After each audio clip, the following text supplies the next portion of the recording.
में छोटी छोटी सी बातें, छोटी छोटी सी घटनाएं बहुत ही महत्वपूर्ण साबित होती है हमारी जिंदगी को बदलने के लिए। आज मैं आप लोगों के लिए लेकर आया हूं एक ऐसी छोटी सी स्टोरी जो हो सकता है आपकी जिंदगी को बदलने में बहुत ही महत्वपूर्ण साबित हो। एक बार की बात है, एक गांव में एक गुफा थी जहां हर व्यक्ति जाने से डरता था, कतराता था, क्योंकि आज तक जो भी व्यक्ति उस गुफा में गया था वो कभी लौटकर वापस नहीं आया था। करीब 300 से ज्यादा व्यक्ति उस गुफा में गए थे या उसके आसपास गए थे जो कभी भी वापस लौटकर नहीं आए। गांव वाले बहुत ही डरते थे उस गुफा से।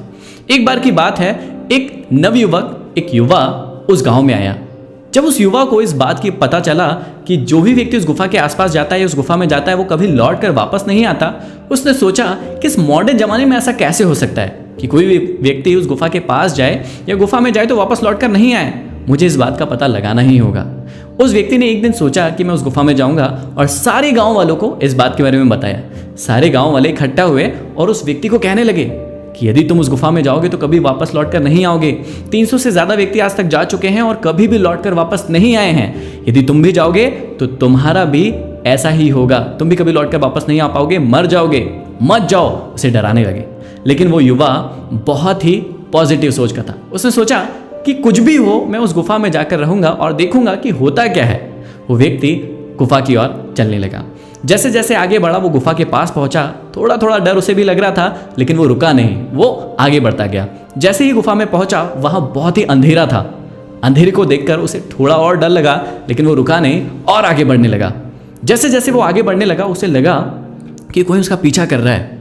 और जैसे ही थोड़ी और आगे बढ़ा, अंधेरा बढ़ा, उसे पीछे से एक बहुत जोर से धक्का पड़ा। वो आगे गिरा और बेहोश हो गया। जब उसकी आंखें खुली तो उसने देखा कि चारों ओर समृद्धि छाई हुई है, धन दौलत सारी चीज़ें हैं, खुशहाली की सारी चीज़ें जो भी लगती है वो उपलब्ध है। वो देखकर आश्चर्यचकित रह गया। उसके आसपास कुछ लोग खड़े थे और वो वही लोग थे जो गांव से गुफा की ओर पहले आए थे। उसने लोगों से पूछा कि क्या हुआ, मैं यहाँ कैसे आया। उन व्यक्तियों ने उसे बताया कि जब हम भी पहली बार यहाँ आए थे हमने समृद्धि को देखा और यहीं पर रुक गए, लेकिन हम किसी को यहाँ आने नहीं देते, क्योंकि यदि लोगों की भीड़ बढ़ गई तो फिर यहाँ प्रॉब्लम हो जाएगी।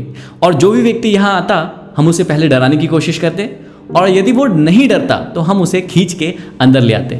हमने तुम्हें भी डराने की कोशिश की, लेकिन तुम निडर थे और हमसे डरे नहीं और हमने भी तुम्हें यहाँ ले आए। अब तुम भी हमारे साथ अच्छे से अपनी ज़िंदगी को जियो। जी हाँ दोस्तों, हमारे साथ भी ऐसा ही होता है। जब भी हम अपनी ज़िंदगी में कुछ भी नया काम करने जाते हैं, कुछ भी रिस्क लेते हैं, कुछ भी अच्छा करने जाते हैं अपनी ज़िंदगी में, गांव वालों की तरह हर व्यक्ति हमें डराने के लिए आगे बढ़ जाता है और हमें डराता है कि यदि ऐसा किया तो पता नहीं क्या हो जाएगा, तुम मर सकते हो, तुम्हारी ज़िंदगी बर्बाद हो सकती है। एक बार सोच के देखिए कि क्या आज जो ज़िंदगी आप अपनी जी रहे हैं वो बेहतर है। यदि वो बेहतर नहीं है तो फिर उससे वर्स्ट क्या हो सकता है। जब आज आप इतनी कंडीशन में जी रहे हो, इस प्रकार की कंडीशन में जी रहे हो, तो इससे ज़्यादा बुरा क्या होगा। तो अपनी ज़िंदगी में हमें रिस्क लेना होगा। जब तक हम अपनी ज़िंदगी में रिस्क नहीं लेंगे कभी भी आगे नहीं बढ़ेंगे। गांव वाले बहुत हैं, कहने वाले बहुत हैं, लेकिन यदि आपको अपनी ज़िंदगी में आगे बढ़ना है तो उस नवयुवक, उस युवा की तरह अपनी ज़िंदगी में एक रिस्क लेना होगा और आगे बढ़ना होगा। और ये निश्चय है कि जब जब आप अपनी ज़िंदगी में रिस्क लोगे, बिल्कुल पक्का है कि आप आगे बढ़ोगे। बस मेहनत करते रहिए। ये कहानी आपको कैसी लगी आप मुझे कमेंट बॉक्स में कमेंट करके ज़रूर बताइएगा। और आपकी ज़िंदगी में कौन सी ऐसी गुफा आई है, मतलब आपने रिस्क ली है, जिसमें लोगों ने आपको टोका है, लोगों ने आपको सुनाया है, लेकिन फिर भी आप आगे बढ़े या फिर रुक गए। मुझे कमेंट बॉक्स में कमेंट करके ज़रूर बताइएगा। चैनल को यदि अभी तक सब्सक्राइब नहीं किया तो सब्सक्राइब कीजिए, लाइक